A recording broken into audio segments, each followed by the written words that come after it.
كتير عايزه تعرف اسرار عن المتحف الكبير. الحجز من على النت، بتاخدوا QR كود وبنقدر ندخل بيه. طبعا المتحف بسم الله ما شاء الله احنا بنشجع السياحه في مصر. اجازه نص السنه يعني الناس كلها بتلحق ان هي تيجي قبل ما الجو بتاع الدراسه يدخل علينا. في العربيات بتاعت الاقصر واسوان اللي هي بتقدر انها تاخدنا ندخل علشان نلف المكان كبير. شباك التيكت معانا هنا، هنعمل اسكان QR كود للباصات بتاعتنا ونقدر ان احنا ندخل. هلف لكم بقى المتحف اوريكم، بس يلا ما تكسلوش، قوموا بقى تعالوا اتفرجوا. وبنقول دعوه لكل العرب الاشقاء من جميع الدول العربيه ودعوه لكل الاجانب. Come to Egypt. هنمرر التذكرة على الجهاز الإلكتروني، ومفيش أي حد بيقدر يعدي غير لما يكون معاه التذكرة محجوزة مسبقا. تقدروا تحجزوا تذكرة سعرها 200 جنيه وللأطفال 100 جنيه، ولو سنك فوق ال60 سنة يبقى يا بختك عاملين لك خصم 100 جنيه وهتدخل ب100 جنيه بس سعر التذكرة ليك يا اللي معدي ال60. دخول المتحف بعد ما مشيت مسافة كبيرة كبيرة كبيرة كبيرة، بس المكان يستاهل. ويلا بينا وبلاش كسل.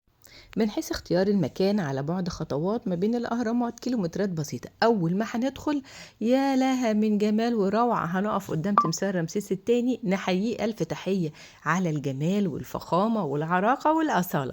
وبعد كده نبدأ نلف ونتفرج ونتفسح وناخد الصور التذكارية بتاعتنا.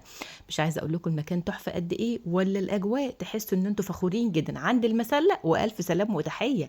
وبعد كده ناخد جولة كمان ونتفرج على كل التماثيل العبقرية، وبعد كده اتفرج واتفرج واخدكم معايا في جوله كبيره. عايزه اقول لكم في سلم كهربي والاخ الجميل حبيبي توت عنخ امون الف سلام وتحيه. عايزه اقول لكم بقى ان الذهب الخالص هناك بيبرق وبيلمع، وكل الناس عماله تتفرج ومبهوره، وكل السياح مبسوطين جدا من التراث بتاعنا.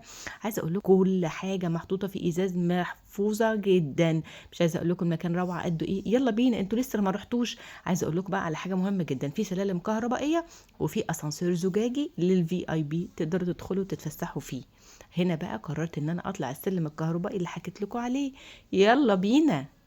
بعد ما تتفرجوا على المسلة وتمثال رمسيس الثاني اطلعوا على قاعة 6 وقاعة 7. عايزة اقول لكم بقى توت عنخ امون والملك الذهبي هناك بقى عامل شغل جامد جدا. عايزة اقول لكم بقى حاجة كده ولا في الخيال.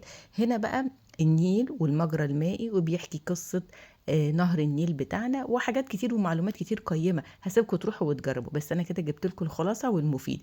هيستقبلكم رمسيس الثاني زي ما قلت لكم في الاول، وهو حوالي 80 طن وارتفاعه 12 متر. يعني هتتفرجوا على العجايب هناك. ما تنسوش كمان ان انتوا تتصوروا عند الحته اللي فيها الاهرامات في ظهركم. هنا بقى كان المدخل وبنشوف البهو من تحت والمتحف كله.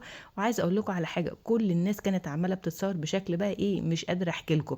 وفي كمان هناك كاميرا إلكترونية بتتصوروا وبتكتبوا رقم الجيميل والصورة بتاعتكم بتتبعت لكم عليها كلمة المتحف المصري الكبير.